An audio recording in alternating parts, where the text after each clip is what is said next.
Jatend duond bura mar Wiper Stephen Kalonzo Musyoka wacho ni piny owacho pok onyiso yie margi e tend kor gwenge kama en achiel kuom gigo mowacho ni thiro chike matayo piny Kenya.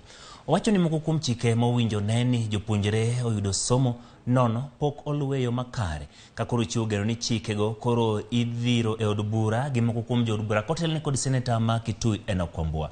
Kalonzo oseyo limbe ma jatend piny Kenya Ruto gi jalupne Rigathi Gachagua e gwenge ma Machakos, limbe mowacho ni negeto loso mana e wiye kaka koro kwayo oganda jo Akamba mondo nyis luor ne jotelo duto ma pacho ka to kata kamano gimak duond bura mar Wiper motegno. Kalonzo medo siko ni gin kaka riwruok mar Azimio la Umoja One Kenya Alliance ok giyango tend William Ruto kaluwore gi chochni mowacho ni obede duoko mayiero. Wakati huu. Kwa hivyo hii serikali they don't believe in devolution. They don't. Na sababu ni kwamba ile katiba ilileta devolution, ungatuzi ni katiba ya 2010. Walioko mamlakani saa hii walipinga hiyo katiba. Nataka niwakumbushe walipinga kabisa. Kwa hivyo hataki kusikia gavana wa Vinya amekusanya pesa zake na analipa mshahara wake. They are actually celebrating for that money if only it can go to the national government. Pesa ya devolution hapo sisi hatutaki mchezo.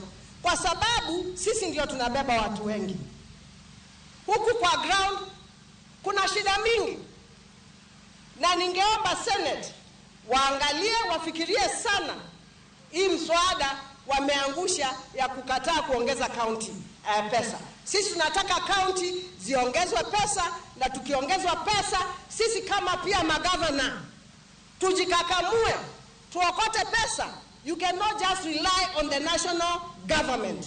Hii Kenya Kwanza ndio imeangusha, ndio inasema pesa isiongezewe kulete kwa counties and not all senators. We'll be number one to pass that. I'm urging the National Assembly, once that bill is being brought back to them, they build a very strong team. And then the bill should, Senator, your people waliangusha bili yetu ya kuongeza pesa. Na hatuna raha. Kwa hivyo pesa iongezwe.